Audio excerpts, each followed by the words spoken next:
thought this would be an effective and efficient way of communicating with the community that follows us. There's so many questions that come our way. As many of you know, we're doing our Stay Strong Nanaimo information package daily, going out to somewhere around 1,500 in our network, and many questions coming up through there. Some of the biggest questions right now are about the federal government subsidies and the and employment law around what we're going through right now. As we all know, last week, or as we've heard last week, there was something like 1 million applications for unemployment on a week that would normally see 25,000 applications for unemployment.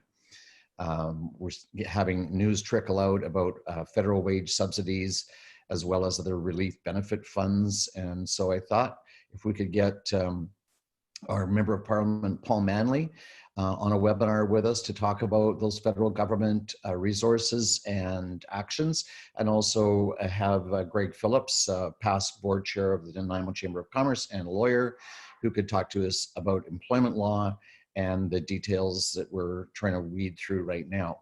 So very pleased to introduce Paul and have you open up and say a few words, and then we'll formally introduce Greg. Go, Paul.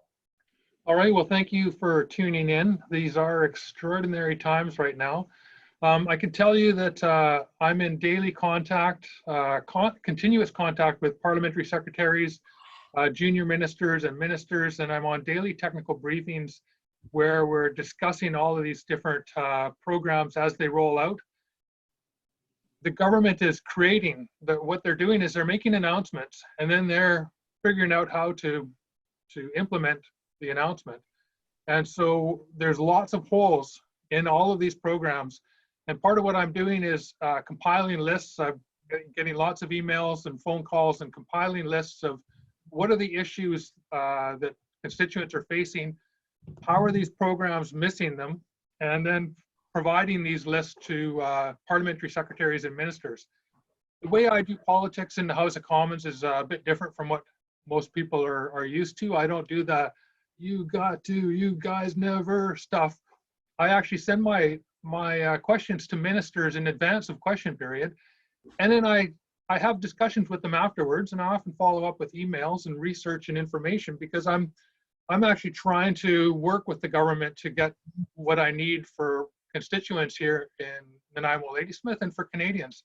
And so that approach has actually paid off for me in spades, because I've got a good working relationship with a number of parliamentary secretaries for the different departments that I'm responsible for. So my critic areas are social development, which includes housing, seniors, people on disability. I've got the labor portfolio, their agriculture portfolio, and international trade.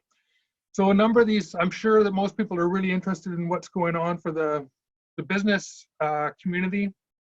We have the emergency wage subsidy, the 75% wage subsidy that's been announced. That has to have royal assent. It was one of the things that wasn't part of the package that we all went back, or 25 MPs went back to vote on 2 weeks ago. And so this time what the government is doing is they're developing the legislation, they're sending it to all of the MPs, they're tweaking it before anybody goes to Ottawa to make sure that we don't end up with one of these 24-hour marathon sessions where people are developing legislation and then debating it at 5 or 6 in the morning.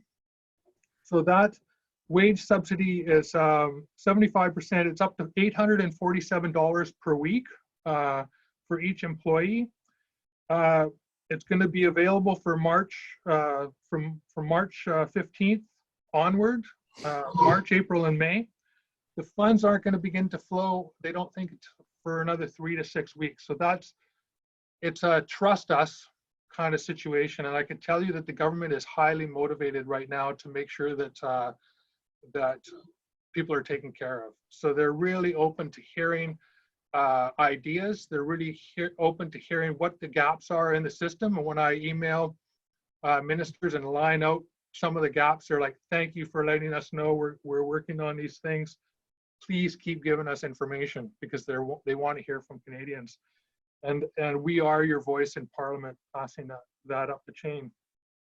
So Employers can be nonprofits, charities, businesses of any size, including sole proprietorships, partnerships, and Canadian subsidiaries of foreign companies. Basically, any company that pays taxes. So non-taxable companies aren't eligible, and public entities like schools or municipalities aren't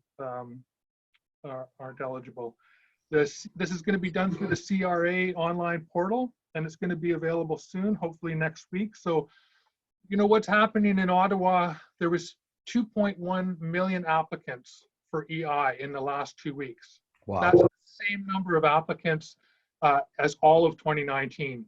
They've moved 13,000 civil servants into Service Canada to help deal with this backlog. They've moved a whole bunch of civil servants into the CRA, and they're trying to deal with this, just this crush of applications and phone calls. They're going to have this portal up next week. In the meantime, they're saying, like, make sure that you've signed up to the CRA direct deposit if you haven't already done that. And then they're encouraging you to rehire employees right away in anticipation of retroactive payments. And you must reapply for each month, March, April, and May.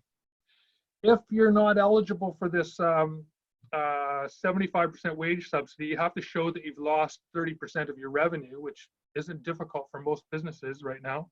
But if you're not eligible for that, there's a temporary wage subsidy of 10%, and that was what was announced 3 weeks ago. And that's remuneration for March through to June. It's a maximum of $25,000 per employer, and it's considered taxable income.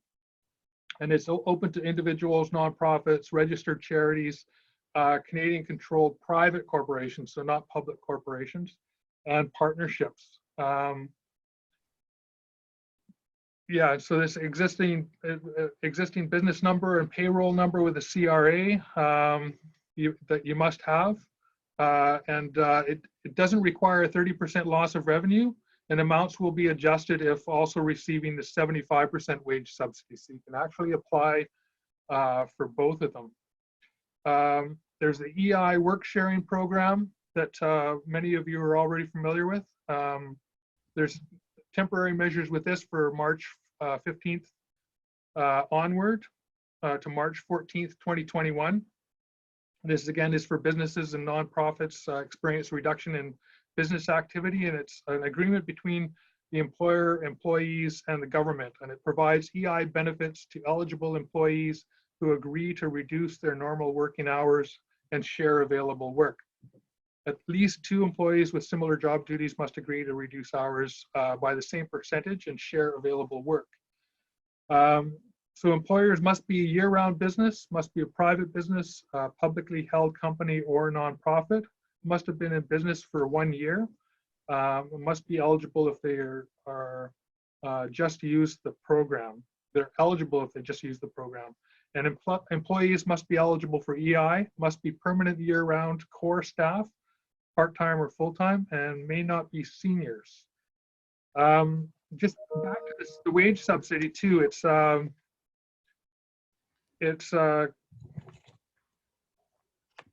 you have to be able to compare your wages or your business loss, the 75% one, from year over year, March to March, but they are making exceptions for new firms and startups, but they haven't, they may allow exceptions, it says, for new firms and startups, but they haven't confirmed this yet.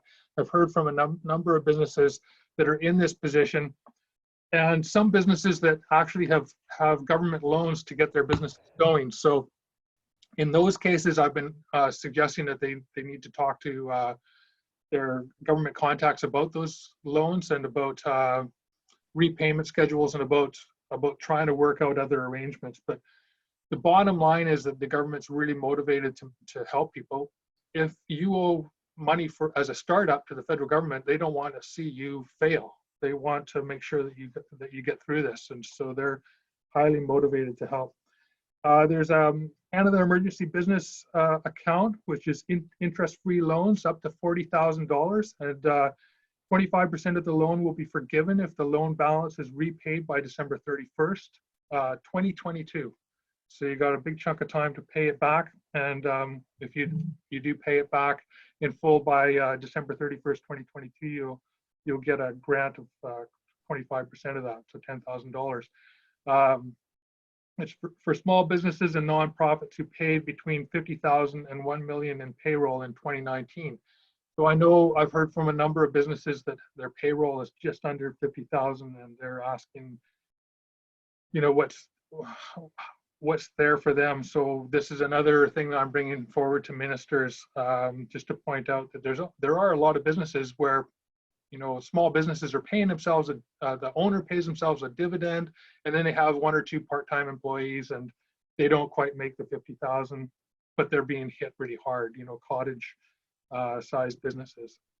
There's new business credit available, and there's new credit and term loans, new operating credit and cash flow term loans with financial institutions guaranteed by EDC, and they're guaranteeing up to 6.25 million. Term loans for operational cash flow requirements for small and medium size enterprise, co-lent by financial institutions and the BDC, and eligible businesses may obtain incremental credits up to 6.25 million. So that's another thing that's available. Regular risk management approaches for lending will apply. Farm Credit Canada, there's temporary measures there, deferral of principal and interest for existing loans through Farm Credit Canada, access to additional credit line up to $500,000 for farmers, whether they are Farm Credit Canada customers or not, and it's the regular risk management approach for lending applies there as well. Filing deadlines for taxes have been extended, May 1st, 2020 for partnerships, December 31st, 2020 for charities, with a Form T3010 that is due between March 18th and December 31st, 2020. The filing deadline has not been extended for other businesses, but CRA will not impose penalties on late returns if filed by June 30th, 2020. Deferral on taxes that became owing between March 18th and August 31st. So they've extended the deadline to pay taxes that became owing between March 18th and August 31st. These taxes don't need to be paid until September 1st, 2020, and will remain interest and penalty free. Applies to all tax balance due and installments under Part 1 of Income Tax Act. GST and HST remittances, that's just GST here, may be deferred until June 30th, 2020, and amounts that may be deferred depend on reporting periods for a business. So February, March, and April amounts for monthly filers, June 1st to 34, or March 31st amounts for quarterly filers, and the previous fiscal year and installments in respect to current fiscal year for annual filers. GST and custom duties, the payment for import duties may be deferred until June 30th. Other tax measures, case-by-case cancellation of penalties and interest may also be available. There's been funding for the homeless population. We got $408,000 here for the Reaching Home program to help with our homeless community. There's funding for the women's shelters. I'm not sure how much Haven is getting at this stage right now. There's some funding that's come through for seniors. There's just been announced funding for the food banks, $100 million. So hopefully Loaves and Fishes will get a chunk of that. The CERB, the Canadian Emergency Response Benefit, and EI, they're both, you know, these programs working together. Analysis that we've seen is about 1/3 of Canadians don't fit either one of those. So the Canadian Emergency Response Benefit, the CERB, if you're a small business and you pay yourself a dividends, I'm trying to find out whether that's eligible. They haven't determined that yet. We're going to find out by next week. If you're self-employed and you still have some income, you're not eligible. If you're a student and you earned $5,000 last year, but you didn't lose a job because of COVID-19, you're not eligible. If you just graduated and the job that you were planning to go into has been canceled, you're not eligible. So lots of people not eligible through this program. If you're on OAS or CPP and you lost a job because of COVID-19, you can still get the CERB benefits, and they're they're paying out those benefits right away for everybody that's applied for EI. So again, we're letting the government know where all these holes are, and they're very receptive to trying to figure it out. And they're telling me, we're working on this. We're going to have something else for the rest of these Canadians. So that's the rundown on my report. And if you're emailing me, paul.manley@parl.gc.ca, we are compiling information and sending that on. And then my office number is 250-734-6400. And I have staff at the office on the phones, one staff member, because we're socially isolating. The rest of us are all working at home. On my website, I've compiled a bunch of this information as well, but the federal government website is now much easier to follow and much clearer. So and initially it was such a patchwork all over the place that we were compiling it onto a chart on my own website. We were doing the same at the chamber, and our website front page is loaded with that information as well. But I will also attest to the fact that the information from the Canadian website, which is canada.ca, super simple to access now. However, I think some people would like to address somebody directly, and thank you for putting up your email address there, Paul. That's probably the most efficient way of getting answers, is to email you so that you and staff can answer those questions in the detail that they deserve, rather than try to catch you on the telephone, because I know that you're super swamped. You and I continue to have daily contacts in a variety of different meetings in the riding here. So I want to switch over. I'll have some questions for you in a couple of minutes. My objective is to keep this to 45 or 50 minutes long. And I want to switch over to Greg and ask you to do a little intro, Greg, and then I'm going to lead off the questions with a question for you that we have from one of the attendees. Perfect. So hello, everyone. Thanks for tuning in, and thanks, Paul, for the rundown. It sounds like there's no shortage of work for you to do, and plenty more in the hopper. So for those of you who don't know me, my name is Greg Phillips. I'm a partner with a law firm here in town called Johnston, Franklin Bishop. We're a full-service firm. We do everything under the sun. I work on the litigation arm of things. And over the years, I've represented both employees and employers on both the not-for-profit and for-profit side in employment disputes and employment consultations, etc. Now, Kim, I suspect I know what the question is going to be, because I think it's popped up on my screen, and it's one of the most common questions that we're getting right now, and that's to do with layoffs. I've got about 10 minutes here, and I thought maybe I'd just go through a few of the high points of what you need to know as employers or even employees about layoffs, if that's okay with you, Kim? Yes, please. So I'm going to start this off with a pretty big cover my butt caveat, and that's that this situation is both totally unprecedented and rapidly evolving.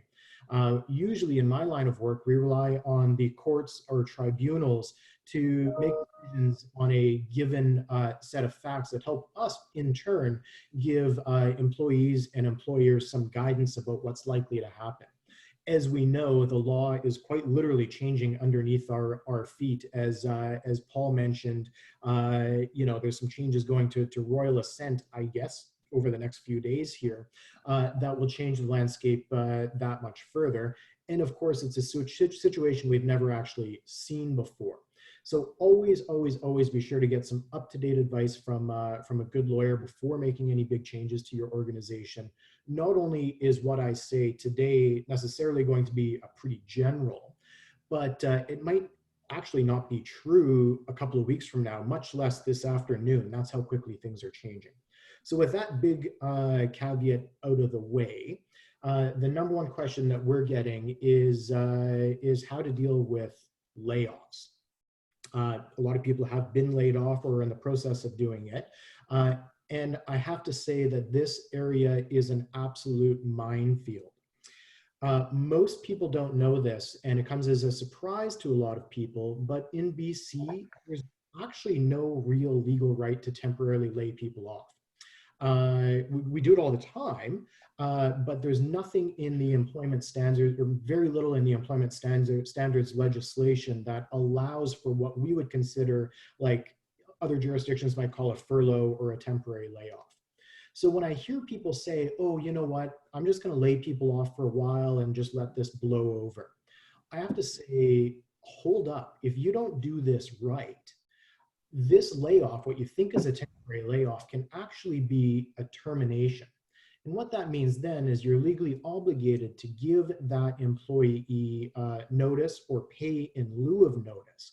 And that may not be what you want at all. You don't want to terminate these people. You just want to put them off work for a little while and have them come back. On the flip side, if you don't do it right, you might be on the hook for a whole bunch of what we kind of call severance pay. We call it pay in lieu of notice. And that might not be the best thing if you simply don't have the cash on hand right now, which is true of a lot of businesses. Now, I did see a question about having laid off employees, and it's their understanding. The person asking the question, it was their understanding that after 13 weeks, that the layoff becomes a termination, and that's true. So there are some specific times that you can do a temporary layoff, but it can only be for 13 weeks out of a 20-week period. The day you go over that 13 weeks in a given 20-week period, it becomes a termination without cause, effective the first day of the termination. So in order for an employer to lay off somebody temporarily, one of three things needs to apply. Now, one, you can lay people off temporarily if it's an express term of the contract of employment that you have with that employee. And this is where I say you do have an employment contract with all of your employees, right? A lot of people don't, unfortunately. So this doesn't apply if you have anybody who's been hired on a handshake.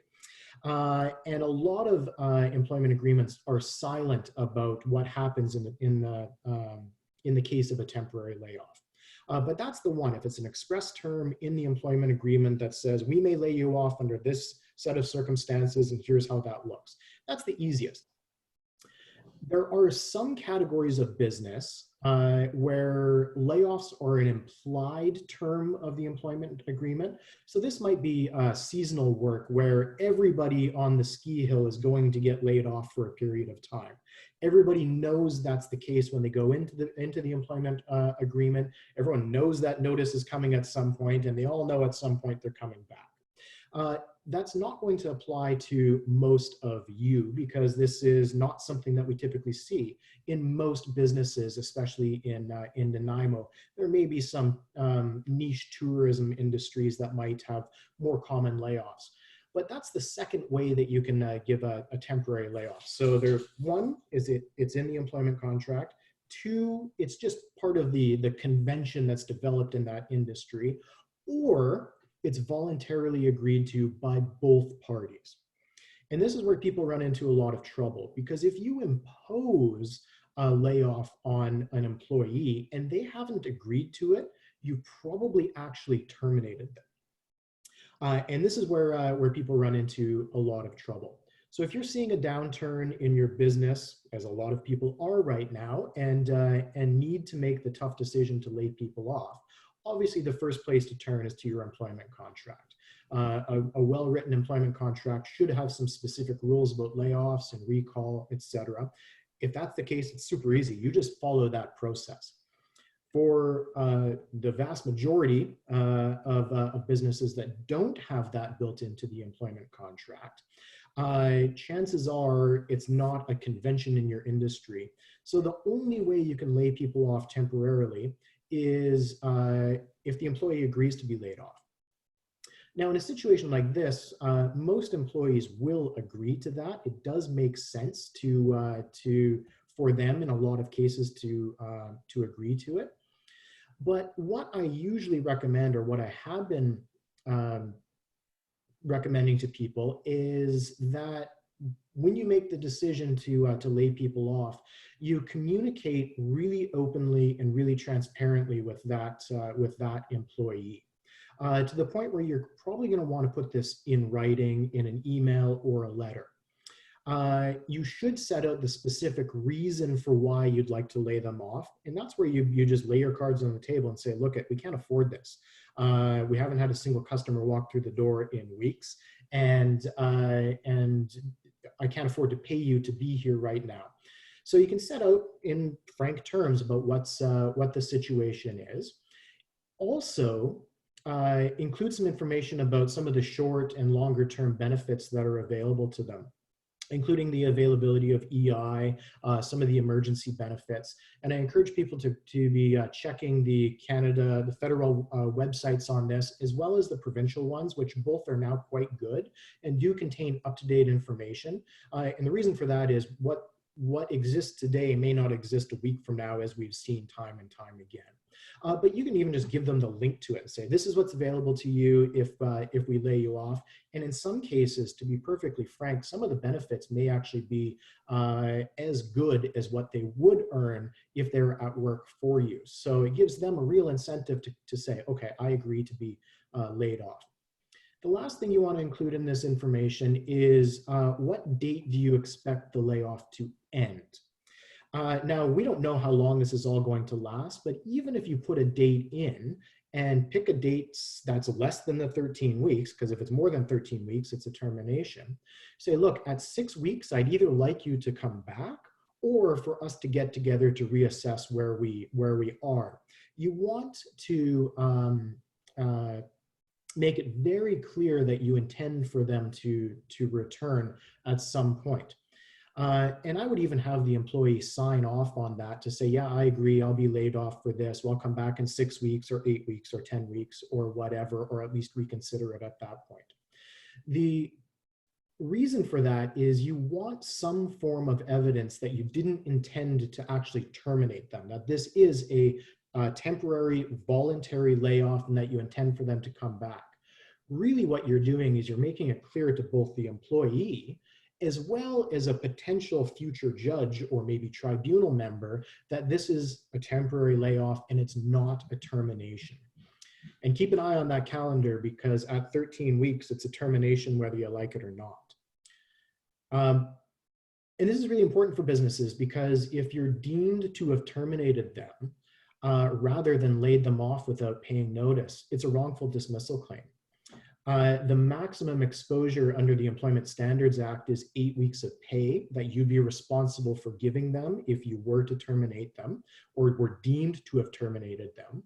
But if you haven't limited the amount that they'd be entitled to the Employment Standards Act amounts in their contract, or worse, don't have an employment contract, they can be entitled to common law damages, which can be a huge amount of money. If you have a 30-year employee who's in management, who's deemed to have been terminated without cause, you might be responsible to pay them 2 years' salary. That could be a terminal blow to a lot of businesses. So that's why it's really crucial that if you don't intend to terminate them, that you make it very clear that they're not being terminated. Now, if you don't have an employment contract or it's silent on it, and your employee says, you know what, I don't want to be laid off, I want to keep working. Well, your choices from a legal perspective are pretty bleak, actually. You either find a way to keep them working or you terminate them without cause. Those are kind of your choices. Now, it's a little bit easier, in fact, a lot easier to keep them working if you can safely do so and they qualify for this, or you qualify for the 75% wage subsidy that Paul has talked about. We've seen a lot of information about.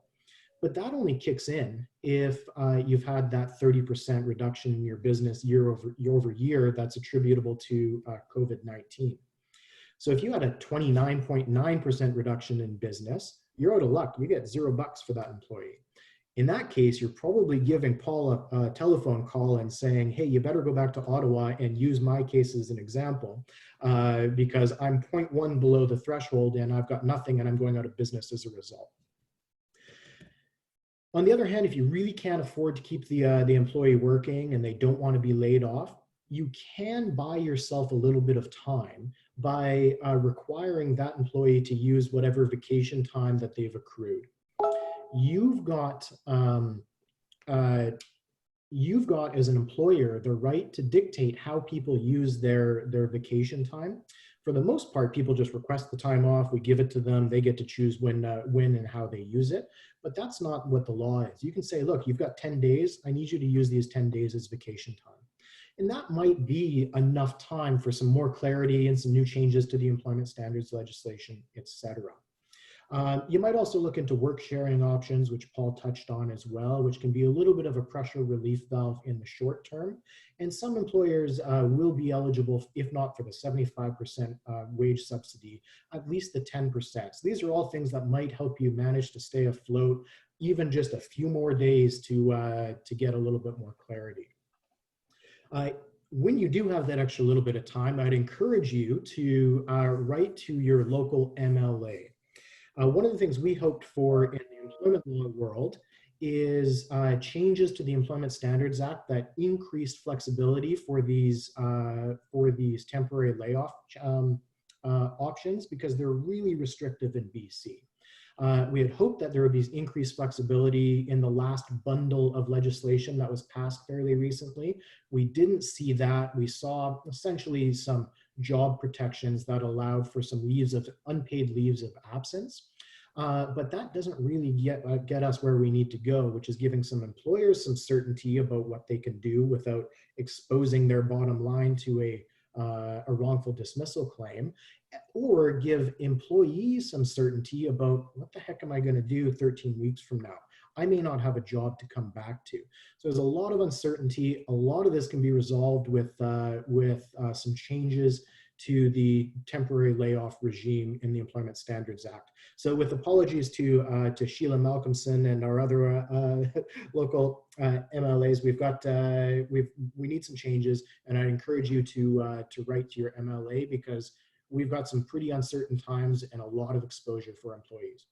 So that's it. I'm trying to give a lot of information in 10 minutes, but turn it back over to Kim. Greg, if nothing else, you've certainly highlighted the complexity of the situation at hand. I think you've answered a couple of questions that came up while you were speaking. You see them there on the Q&A sheet, I'm sure. But other than consult a lawyer who might be available, at the end of a single phone call, people are having extreme difficulty getting clear answers from government, whether that's the provincial level or the federal level right now. What can either of you offer in terms of getting in touch and getting some of the answers?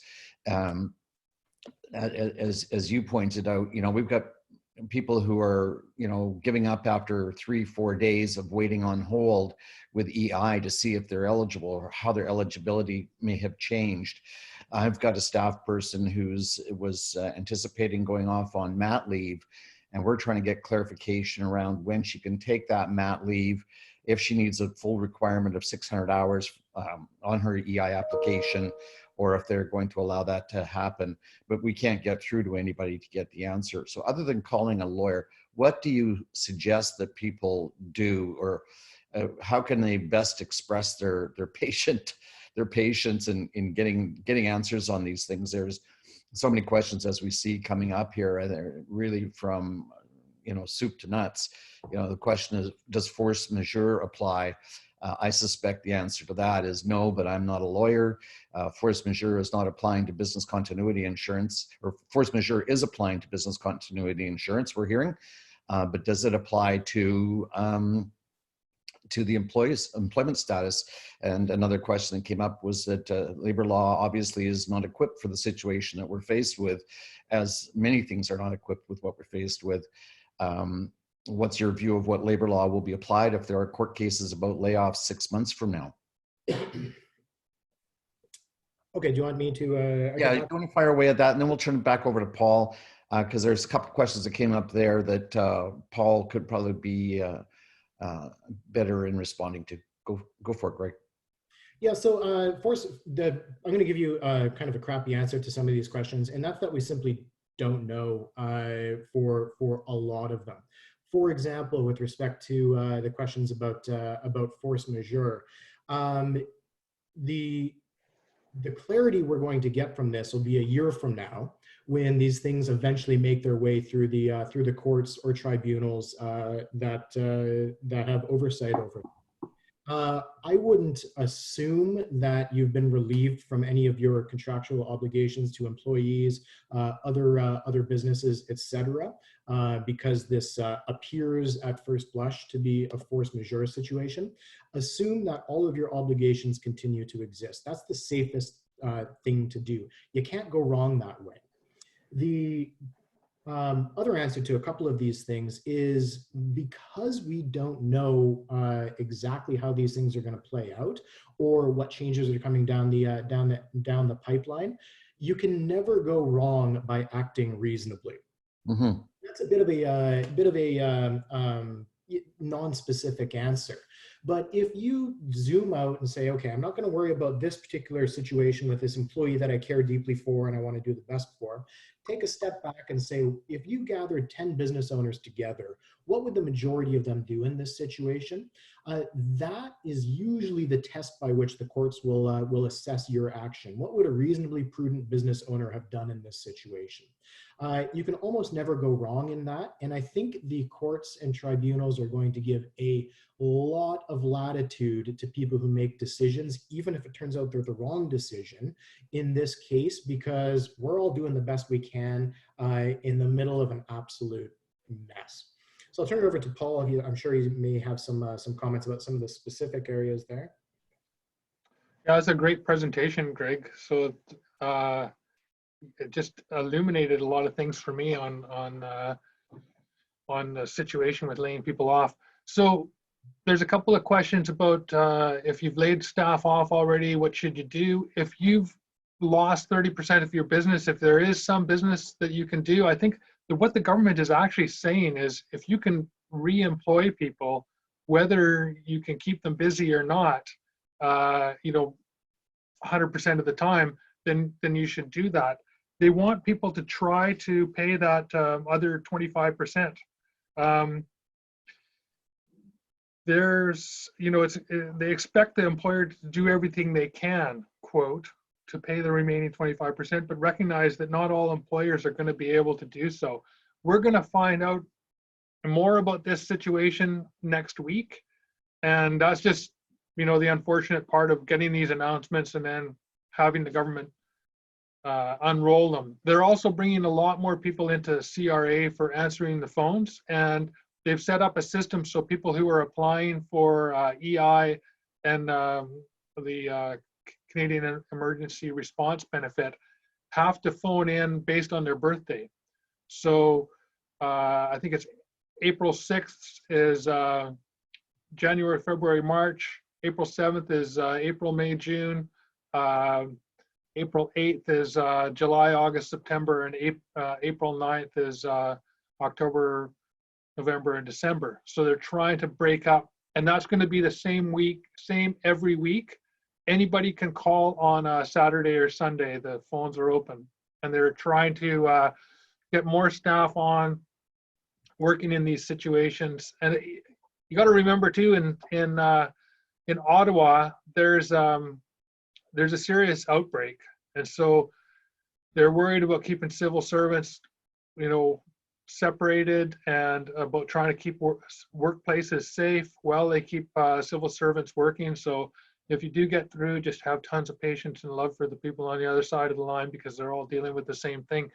And they're monitoring people driving across from Quebec to Ontario back and forth now, and so people have to show their government passes to show that they're that it's essential that they're going to work. They're not hardline on it yet, but you can see this coming, because Quebec, they're starting to figure out what the numbers really are. We don't really know what the numbers are. It's all speculation, because nobody's being tested. Here in BC, I hear from lots of people who have all of the symptoms. Some of them are pretty sick, and they've been refused tests because they're not healthcare workers.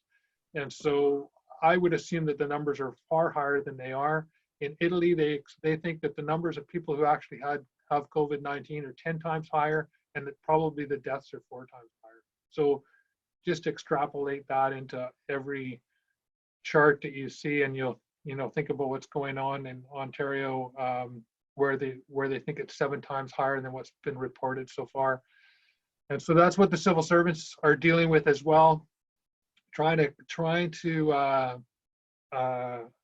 cover these programs. And that's why we're inundated with calls as well, and we're trying to parse through all the information and get all of the shortfalls in these programs and bring them forward. And the government is really motivated. They're telling people to hire back your employees now. It's a trust us program. And I think that there's going to be a lot of leeway in these programs to try to make things work. They're just, it's hard to put that forward. I used to be in artist management, and when the record companies told me stuff on the phone and they didn't put it in writing, I was like, that's not real. Yeah. It's not real until I see it in writing. But I think in this situation, we have to put some trust in the government that they have our backs. So. Well, in a lot of cases, we don't have legislation that addresses the issues that we're faced with. We've got restaurants forced to close basically overnight and losing all their business. We've got, the anti-gathering of 50 plus had a huge impact on a lot of businesses. It certainly has a huge impact on our festivals and events, the things that drive our culture locally. The loss of the Dragon Boat Festival, the loss of Tribal Journeys. I won't go on and list them because it's quite a long list now, but some major tourism and travel events that are gone. Interesting question just came in about work camps. And Paul, this is probably a good one for you. Our fossil fuel related work camps, Site C, Coastal GasLink, Kitimat, et cetera, exempt from BC's social distance policies. They've been exempted, and we've already seen some cases break out in some of these camps, and so that it's highly problematic. The communities around these camps are asking that the camps be shut down because Northern Health doesn't have the resources available to deal with the influx of sick workers. The Northern Health gets their funding and has their facilities based on the permanent population. And these camps now have to have doctors based on what happened in Kitimat previously, with an influx of workers going into the Kitimat hospital. So they have to have healthcare professionals in these camps, but at the same time, people are in close quarters. And so this is something we've flagged and said, they need to go down to just minimum levels to maintain safety and security of sites rather than trying to continue on. This other one, there's another question here. If my employees have been temporarily laid off, can we hire them as temporary subcontractors? That, I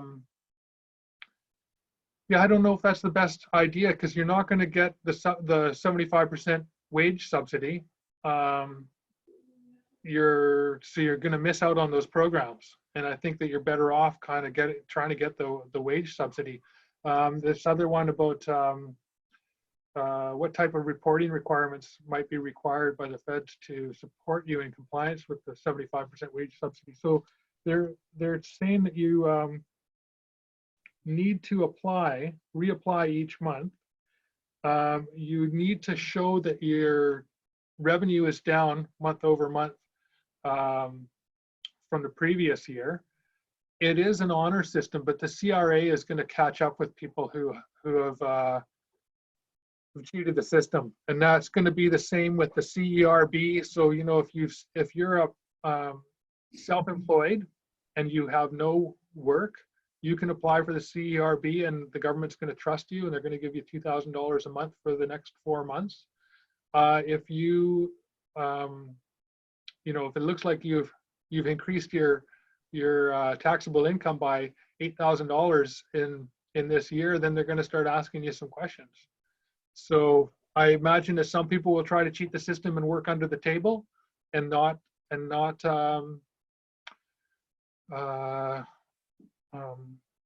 you know, invoice clients and things like that. But that's a way that you're going to get caught potentially. So it's unfortunate that if you've lost 75% of your business as a self-employed person and you still want to keep 25% of your business, you're not eligible for the CERB, which is a huge problem for a lot of people, and it's something that I've been flagging with the government. I have musicians teaching kids lessons who they want to keep teaching some of the kids online because it's really good for their mental health, but they've lost 50–60% of their business and they're not eligible for any relief based on that. But it's the right thing to do, right? To try to keep some activity going for some people, and it's the right thing to do if there are jobs that you can do where you can self-isolate and get those jobs done and earn money and keep the economy going. It's the right thing to do, and the government shouldn't be punishing people by leaving them out on these equations, and they understand that. And so I expect to see some changes coming up on these programs. We're inventing everything as we go along. Like, that's what's going on with the government right now, is everything's being invented. And so we're beta testing, and I'm reporting on how the beta test is working. And we're all reporting on what we know today, but what we find out at 3 o'clock when Dr. Bonnie takes the microphone could change everything, or what we find out tomorrow morning when the Prime Minister takes the podium could change as well. So everything's very, very fluid. Greg, I want to let you have an opportunity to take a run at that last question that Mia asked about the temporary subcontractors, because that's a fairly complicated one that people need to be very careful about. And I liked your comments, Paul. I think, you know, the very defining statement was that you're going to be talking to the CRA at the end of the year. And for those of us who have had dealings with the CRA in the past, you know, it's a very one-sided conversation usually. But Greg, do you want to try and answer Maya's question? The answer is really short. Don't try to attempt to hire people back as temporary subcontractors. Paul's point is very well taken, that it probably disentitles both perhaps you and certainly the employee to a lot of the benefits that are available to them. So even if you've got them back on a short-term basis, making a little bit of money, you might think that you're trying to do the right thing, but when they go to apply for any of the emergency benefits, they have to check that box and say, actually, I am working. And just because you call them a temporary subcontractor doesn't actually change the nature of the relationship you have with that employee. If they're an employee before, you've laid them off, you've brought them back and called them a subcontractor, but their job is otherwise identical, they're still an employee. You want to be really careful you don't end up on the wrong side of that, because if you bring their contract to an end, but they turn around and bring a claim against you for wrongful dismissal, they almost certainly win that, because they will be found to be employees because their job's the same. They've got the same title, they're wearing the same uniform, they're doing the same work under the same instructions. Calling them something different doesn't change the essential nature of that relationship. Now, there were a bunch of questions from people about, hey, what happens if I've already laid people off? What do I do? Never hurts to send the letter or the email confirming that you'd like to bring them back. In the shorter term, make sure as soon as you're able to that you do apply for this wage subsidy. If your business has completely crashed, you've lost 100% of your income, it would be a tough argument to say that you haven't at least met that 30% threshold. So thinking ahead, keeping in mind that 13-week layoff period, if you can access that 75% wage subsidy and bring back some or all of your employees to do some kind of productive work, even if you have to pivot a bit and think of other ways that you can be sort of contributing to the economy, etc., the feds are going to pay 75% of that wage, and you may not be in a position to top them off, and we hope that everyone is, but even if you're not, at least they're out there, they're working. They can't turn around and say that you've terminated them. You've done the best you can in the crappy situation you've got. You're trying to find them work and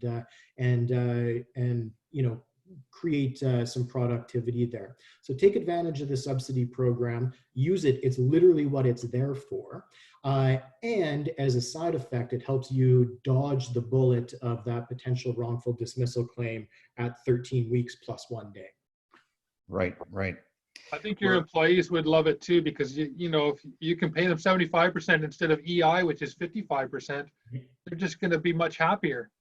Exactly. You know, for that you've done that. And the CERB, if somebody, that's, you know, $500 a week, it's great if you're a minimum wage employee, but if you're making good money, then that's not going to help you make ends meet. It's going to just get you by, right? So we're coming up on 50 minutes here right now, and so I'm going to thank you both for doing this. We have recorded the session, and we will make it available on the Chamber website, nanaimochamber.bc.ca. You'll also find a lot of information on the website, which we try to keep updated daily so people have answers. Paul gave his web information, but also it's also good to see if you can't get your information first directly from the federal government at canada.ca or from the provincial government at gov, that's gov.bc.ca. You can also contact your MLA, Sheila Malcolmson. She's wide open to answering questions. Reaching out to Paul. Do you want to give me your email address again, Paul? it's paul.manley@parle.gc.ca. Thanks very much. My email address, if you have ongoing questions and the Chamber can help you at all, my email address is ceo@nanaimochamber.bc.ca. If you didn't get a question answered, if you didn't get your question in time, go ahead and fire those questions off to me and we'll help you find the answers to them. I was going to say it's been a pleasure holding this first webinar, but it's also, I probably picked the most challenging topic for a first Chamber webinar. But by the same token, if we've been able to help anybody and give anybody any answers and provide them with some outcomes that they have been waiting for days to get over the phone, then we've done our job here today. And we'll be announcing later today what our webinar next week will be about. And so stay strong, everybody.